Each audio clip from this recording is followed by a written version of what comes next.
Welcome back to our channel info 366. இன்னைக்கு என்ன இன்ஃபர்மேஷனோட நான் உங்களை வந்து சந்திக்கிறேன் அப்படின்னா, மக்களே அமெரிக்கா ஈரான் அவங்களுக்குள்ள அந்த அமைதி ஒப்பந்தமெல்லாம் போட்டு நல்லபடியாக முடிஞ்சு போச்சு, உலக நாடுகள் எல்லாமே வந்துட்டு இதுக்கப்புறமா நிம்மதியாக இருக்கலாம் அப்படின்னு சொல்லி நினச்சிக்கிட்டு இருக்கும்போது மறுபடியும் முதல்ல இருந்தா அப்படிங்கிற மாதிரி அமெரிக்காவும் ஈரானும் மாற்றி மாற்றி வந்து அட்டாக் பண்ண ஆரம்பிச்சிருக்காங்க. ஸோ இது அமெரிக்கா மேலே தப்பா இல்லை ஈரான் மேலே தப்பா, இந்த போர் வந்து இன்னும் அதிகமாக நடக்கிறதுக்கான வாய்ப்புகள் இருக்கா? இன்னொரு பக்கம் அமெரிக்க அதிபர் ட்ரம்ப் அவர்கள் வந்துட்டு ஃபைனலாக இது சம்மந்தமாக என்ன மாதிரியான விஷயங்களை வந்து சொல்லியிருக்காரு. அமெரிக்க அதிபர் ட்ரம்ப் அவர்களை வந்துட்டு கொலை பண்றதுக்கான திட்டம் போட்டதா அமெரிக்க அதிபர் ட்ரம்ப் அவர்கள் வந்து ஈரான் மேல ஒரு குற்றச்சாட்டு ஒன்று வச்சிருக்காரு. அது உண்மையா இல்ல வதந்தியா? இது எல்லாத்த பத்தியும் தான் இன்னைக்கு இந்த வீடியோல ரொம்ப டீட்டெயிலா பேச போறோம். ஸோ வீடியோவை ஸ்கிப் பண்ணாம ஃபுல்லா பாருங்க. அமெரிக்கா ஈரான் இவங்களுக்குள்ள இந்த அமைதி ஒப்பந்தம் எல்லாம் போட்டாச்சு, அவ்வளவுதான், இதுக்கப்புறமா எல்லா ப்ராப்ளமுமே சால்வ் ஆயிடுச்சு அப்படின்னு சொல்லி தான் நம்ம எல்லாருமே நினைச்சிட்டு இருந்தோம். ரொம்பவே நிம்மதியாகவும் இருந்தோம். இப்போ திடீர்னு என்ன பண்ணியிருக்காங்க அப்படின்னு சொல்லி பார்த்தீங்கன்னா, அமெரிக்காவும் ஈரானும் வந்துட்டு மாத்தி மாத்தி அட்டாக் பண்ண ஆரம்பிச்சிருக்காங்க. சரி, ஓகே, இந்த தாக்குதல் வந்து நடக்கிறதுக்கு யார் காரணம் அப்படின்னு சொல்லி பார்த்தோம்னா, ஃபர்ஸ்ட் வந்து ஈரான் தான். அவங்க என்ன பண்ணியிருக்காங்கன்னா 3 வணிக கப்பலை வந்து அட்டாக் பண்ணியிருக்காங்க. இதுதான் வந்து இந்த தாக்குதல் நடக்கிறதுக்கு ஒரு முக்கியமான ஒரு ஸ்டார்டிங் பாயிண்டா இருக்கு. ஏன் வந்து ஈரான் அந்த 3 வணிக கப்பலை அட்டாக் பண்ணியிருக்காங்க? ஏன்னா அமைதி ஒப்பந்தம் போட்டாச்சு, இதுக்கப்புறமா யாரும் யாரையுமே அட்டாக் பண்ணக்கூடாது அப்படின்னு சொல்லி தானே சொல்லியிருக்காங்க. அதையும் மீறி எதுக்காக இவங்க பண்ணாங்க அப்படின்னு சொன்னா, ஈரான் தரப்புல இருந்து சொல்றது என்ன அப்படின்னு சொல்லி பார்த்தோம்னா, அந்த 3 வணிக கப்பலுமே வந்துட்டு எங்க கிட்ட பெர்மிஷன் கேட்டு உள்ள வரல. அது மட்டும் இல்லாம என்ன பண்ணியிருக்காங்கன்னா, இந்த கப்பல் வந்து எங்க இருக்கு அப்படிங்கிறத ட்ராக்கிங் பண்ற அந்த ஒரு கருவியை வந்து அவங்க ஆஃப் பண்ணிட்டு வந்திருக்காங்க. ஸோ எதுக்காக இந்த மாதிரி எல்லாம் வந்து பண்ணணும் அப்படின்னு சொல்லி தான் நாங்க இந்த ஒரு அட்டாக்கை வந்து பண்ணோம் அப்படின்னு வந்து சொல்றாங்க. இன்னொரு பக்கம் ரொம்ப ஆண்டு காலமா பாத்தீங்கன்னா அமெரிக்கா வந்து ஈரான் மேல இந்த பொருளாதார தடையை போட்டு அவங்களுக்கு லாஸ் அப்படிங்கிறது ரொம்பவே அதிகமாயிருச்சு. அங்க இருக்க மக்கள் எல்லாமே வந்துட்டு வறுமையில இருக்கும் அப்படிங்கிறதுக்காகவும் அவங்க சைடுல இருந்து சொல்றாங்க. இன்னொரு முக்கியமான ஒரு விஷயமா என்ன இருக்கு அப்படின்னு சொல்லி பார்த்தோம்னா, இந்த அமெரிக்கா ஈரான் அவங்க வந்து அந்த அக்ரிமெண்ட் போட்டாங்கல்ல, அதுல அமெரிக்க அதிபர் ட்ரம்ப் அவர்கள் வந்து ஈரான் கிட்ட சொன்னது என்ன அப்படின்னு சொல்லி பார்த்தோம்னா, இந்த ஸ்ட்ரைட் ஆஃப் ஹார்மோஸ்ல உள்ள வர்ற கப்பலுக்கு வந்துட்டு சுங்க கட்டணம் வந்து வசூலிக்க கூடாது அப்படிங்கிற ஒரு ரூல்ஸையுமே யாரு அமெரிக்க அதிபர் ட்ரம்ப் அவர்கள் வந்து சொல்லியிருக்காரு. ஸோ அதுக்கு ஈரான் சைட்ல இருந்து இப்போ என்ன சொல்றாங்க அப்படின்னா, அது வந்து எங்களோட கண்ட்ரோல்ல இருக்கு, அங்க சுங்க கட்டணம் வந்து வசூலிக்கணுமா இல்லையா அப்படிங்கிறத வந்துட்டு நாங்க தான் முடிவு பண்ணோம், அதை முடிவு பண்றதுக்கு நீ யாரு அப்படின்னு சொல்லி தான் இந்த ஒரு தாக்குதல் அப்படிங்கிற ஒரு விஷயம் வந்து நடந்திருக்கு அப்படிங்கிற மாதிரி ஈரான் தரப்புல வந்து சொல்லியிருக்காங்க. ஆனா சோசியல் மீடியால எல்லாருமே வந்துட்டு ஈரான் மேலதான் வந்து தப்பு இருக்கு அப்படின்னு வந்து சொல்றாங்க.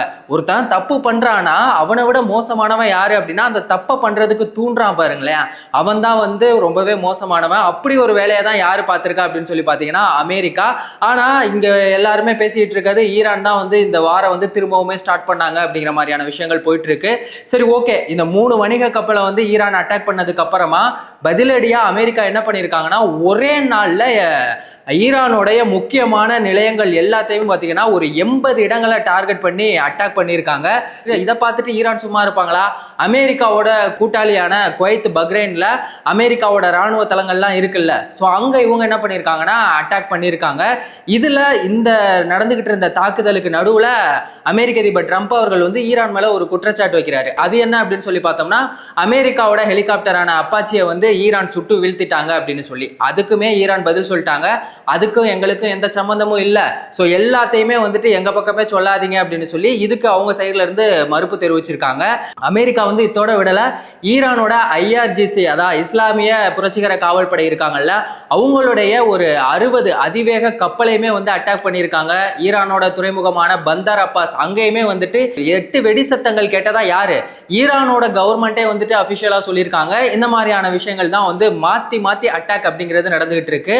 இப்போ நான் கேட்கிற ஒரு கேள்வி என்ன அப்படின்னா, அமெரிக்கா ஈரான் 2 பேரும் சேர்ந்து ஒரு ஒப்பந்தம் ஒன்று ஓட்டிங்கல்ல, அந்த ஒப்பந்தத்துக்கு என்ன வேல்யூ, அப்புறம் எதுக்காக இந்த ஒப்பந்தத்தை போட்டீங்க அப்படின்னே தெரியல அப்படிங்கிற மாதிரியான விஷயங்கள் தான் இருக்கு. இப்போ என்ன இருக்குன்னா, அமெரிக்க அதிபர் ட்ரம்ப் அவர்களுடைய மருமகனும் அமெரிக்காவோட தூதருமே வந்துட்டு ஈரானோட ரகசியமா பேச்சுவார்த்தை பண்ணலாம் அப்படிங்கிற மாதிரியான விஷயங்கள் இருந்துச்சு. ஸோ இந்த தாக்குதல் அப்படிங்கிறது ரொம்ப தீவிரமானதுனால அதை வந்துட்டு அமெரிக்க அதிபர் ட்ரம்ப் அவர்கள் வந்துட்டு பாதியிலே ஸ்டாப் பண்ணிட்டாரு. இன்னொரு பக்கம் இப்போ ஈரானுடைய உச்ச தலைவரான அலி கமேனி அவருடைய இறுதி சடங்கு இப்போ வந்துட்டு ரொம்பவே நல்லபடியா நடந்துச்சு. ஸோ இவங்களுடைய அந்த இறுதி சடங்கு நடந்துட்டு இருக்கனால இப்போ வந்து நாங்க வந்து உங்களை அட்டாக் பண்ண மாட்டோம் அப்படின்னு சொல்லி அமெரிக்கா சொன்னாங்க. ஆனா அதையும் மீறி இந்த அட்டாக் அப்படிங்கிற ஒரு விஷயத்த பண்ணதுனால ஈரான் வந்து ரொம்ப காண்டாயிட்டாங்க. ஈரானுடைய நாடாளுமன்ற சபாநாயகரான அவர் என்ன சொல்லியிருக்காரு அப்படின்னு சொல்லி பார்த்தோம்னா, அமெரிக்கா வந்து இதுல தோத்துட்டாங்க அப்படின்னு சொன்னது அமெரிக்க அதிபர் ட்ரம்ப் அவரோட ஈகோ வந்துட்டு ரொம்பவே தூண்டி இருக்கு அப்படிங்கிற மாதிரியான விஷயங்களுமே இதுக்கு காரணமா இருந்திருக்கு.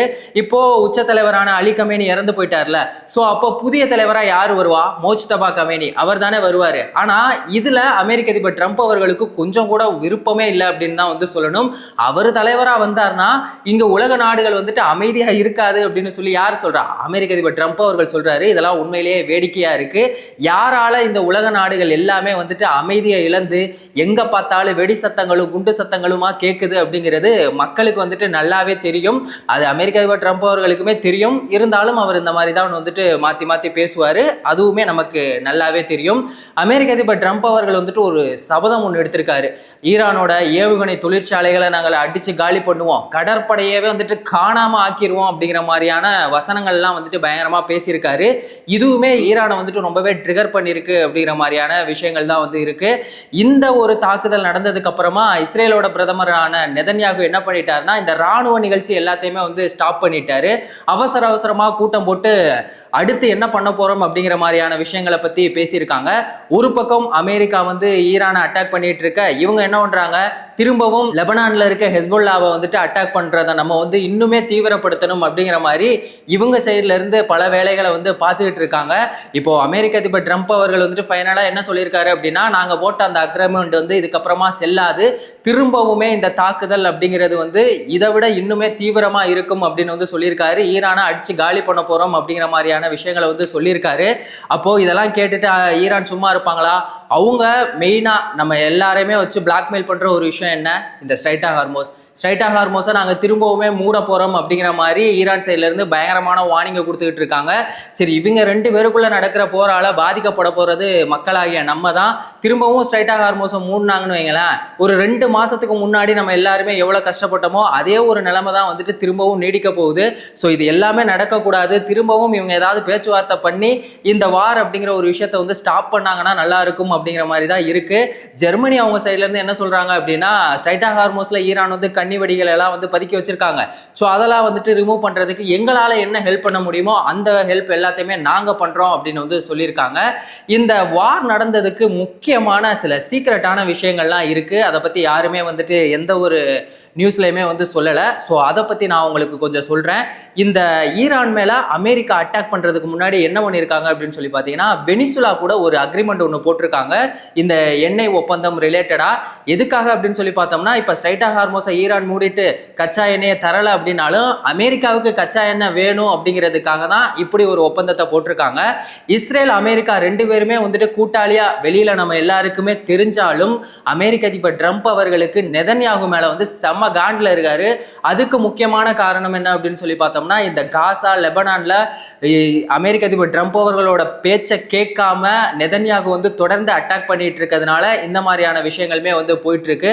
இன்னொரு பக்கம் ஹமாஸ் என்ன பண்ணியிருக்காங்கன்னா, ஒரு புதிய வெப்பனை வந்து கையில் எடுத்திருக்காங்க. வெப்பன் அப்படின்னா ஆயுதம்லாம் எதுவும் எடுக்கல, புதுசா ஒரு முடிவு எடுத்திருக்காங்க. என்ன அப்படின்னா, எங்களோட ஆட்சியே போனாலும் பரவாயில்ல, நாங்க வந்துட்டு எல்லாத்துக்குமே ரெடியா இருக்கோம், ஆனா ஆயுதங்களை நாங்க வந்துட்டு அமெரிக்கா கிட்ட ஒப்படைக்க மாட்டோம் அப்படின்னு சொன்னது இப்போ அமெரிக்காவுக்கு ரொம்ப பெரிய சிக்கலா போயிட்டு இருக்கு. ஸ்டார்டிங்ல இருந்தே இந்த வார் வந்து எப்ப ஸ்டார்ட் ஆச்சோ அப்பையில இருந்தே அமெரிக்க அதிபர் ட்ரம்ப் அவர்கள் மேல அமெரிக்க மக்கள் வந்து ரொம்பவே காண்ட்ல இருக்காங்க. அவங்களுடைய பொருளாதாரமா இருக்கட்டும், இல்ல எரிபொருள் தட்டுப்பாடு எல்லாமே வந்துட்டு ரொம்பவே அதிகமாயிடுச்சு அப்படின்னு தான் வந்து சொல்லணும். 100%த்துல 65% பேர் வந்து ட்ரம்ப் அவர்களுக்கு எதிராக செயல்பட ஆரம்பிச்சிருக்காங்க. ஸோ இந்த ஒரு விஷயத்தை வந்து திசை திருப்பணும் அப்படிங்கிறதுக்காக தான் இப்போ திரும்பவுமே ஈரான் மேல வந்து அமெரிக்கா வந்து அட்டாக் பண்ணிட்டு இருக்காங்க. இன்னொரு பக்கம் இங்க நான் தான் வீரன் அப்படிங்கிறத காட்டுறதுக்காக தான் அமெரிக்க அதிபர் ட்ரம்ப் அவர்கள் இந்த மாதிரியான விஷயங்களை வந்து பண்ணிட்டு இருக்காரு அப்படின்னு வந்து சொல்றாங்க. இதனால என்ன வந்து நடக்க போகுது அப்படிங்கிறது தெரியல. திரும்பவுமே அமெரிக்க மக்கள் மேல ட்ரம்ப் அவர்களுக்கு மேல ஒரு கோபம் இருக்குல்ல, அது வந்து இன்னுமே தான் அதிகமாகுமே தவிர குறையறதுக்கான வாய்ப்புகள் அப்படிங்கிறதே கிடையாது. நீங்க ஒரு விஷயம், இந்த வார் பார்த்தீங்கன்னா ஒரு 5 மாசமா நடந்துகிட்டு இருக்குல்ல, இதுல ஒரு விஷயம் நீங்க நோட் பண்ணீங்கன்னா உங்களுக்கு நல்லாவே தெரியும். எப்ப வந்து அமெரிக்கா வந்து ஈரானை அட்டாக் பண்ணாலும் ஈரான் வந்து முதல்ல அட்டாக் பண்றது அவங்களுடைய கூட்டாளியான பக்ரைன், குவைத்தை மட்டும்தான். ஸோ இப்போ அவங்களுமே ஒரு பயத்தில் இருக்காங்க அப்படின்னு தான் வந்து சொல்லணும். ஏன்னா அமெரிக்காவை அவங்க வந்து நம்ப தயாராக இல்லை. அவங்க நம்மளை கைவிட்டுட்டா என்ன ஆகுறது அப்படிங்கிற ஒரு சுச்சுவேஷன்ல தான் இப்போ அவங்களுமே இருக்காங்க. இப்போ ஈரானுடைய உச்ச தலைவரான அலி கமேனி அவர் வந்து இறந்து போனார்ல, ஸோ அதில் அந்த இறுதி சடங்குல கவிஞர் முகமது ருசோலி அவர் என்ன சொல்லியிருக்காரு அப்படின்னு சொல்லி பார்த்தோம்னா, அலி கமேனி அவரோட ரத்தத்தின் மேல நாங்கள் வந்து ஒரு சபதம் பண்றோம், ட்ரம்ப் அவர்களை கொல்றது எங்களோட பொறுப்பு அப்படின்னு வந்து சொல்லியிருக்காங்க. அது மட்டும் இல்லாம இஸ்ரேல் மரணம், அமெரிக்கா மரணம் அப்படிங்கிற கோஷங்கள் பல வந்து எழுந்திருக்கு. இதுவுமே சோசியல் மீடியால ரொம்பவே வைரலா பேசப்பட்டு இருக்க ஒரு விஷயமா இருக்கு. இதுக்கு தான் இப்போ அமெரிக்க அதிபர் ட்ரம்ப் அவர்கள் என்ன சொல்றாரு அப்படின்னா, ஈரானோட டார்கெட்டா நான் தான் இருக்கேன், அவங்க என்னை கொல்லணும் அப்படிங்கிற பல பயங்கரமான சதி வேலைகளெல்லாம் வந்து பார்த்துட்டு இருக்காங்க அப்படிங்கிற மாதிரியான விஷயங்களையுமே சொல்லியிருக்காரு. ஸோ அதனால இந்த போர் வந்து முடியாது, நாங்கள் வந்து ஈரானை மொத்தமாக காலி பண்ண போறேன் அப்படின்னு வந்து சொல்லியிருக்காரு. ஸோ அமெரிக்க அதிபர் ட்ரம்ப் அவர்களை பத்தி நீங்க என்ன நினைக்கிறீங்க? இந்த போர் திரும்பவும் ஆரம்பிச்சதுக்கு காரணம் ஈரானா இல்ல அமெரிக்காவா? இந்த இறுதி சடங்குல அந்த கவிஞர் சொன்னதை பத்தி நியாயம், அந்த கவிஞர் சொன்னது சரியா இல்ல தவறா? உங்களோட ஒப்பீனியன் எல்லாத்தையுமே மறக்காம கமெண்ட் செக்ஷன்ல சொல்லுங்க. வாரோட அடுத்த அப்டேட் என்ன அப்படிங்கிறதெல்லாம் நம்ம அடுத்தடுத்த வீடியோக்கள்ல கண்டினியூவா போட்டுட்டு இருப்போம். ஸோ அது எல்லாத்தையுமே நீங்க வந்துட்டு மறக்காம தெரிஞ்சுக்கணும் அப்படின்னா நம்ம சேனலை நீங்க வந்துட்டு மறக்காம சப்ஸ்கிரைப் பண்ணுங்க, உங்க ஃப்ரெண்ட்ஸுக்கும் ஷேர் பண்ணி சப்போர்ட் பண்ணுங்க. இந்த மாதிரி எந்த ஒரு இன்ஃபர்மேஷனா இருந்தாலும் நீங்க வந்து 10 நிமிஷத்துல ரொம்ப ஈஸியா டீட்டெயிலா தெரிஞ்சுக்கணும்னா நம்ம சேனலை சப்ஸ்கிரைப் பண்ணுங்க. வேறொரு வீடியோல வேறொரு இன்ஃபர்மேஷன்ல நம்ம திரும்பவும் சந்திக்கலாம்.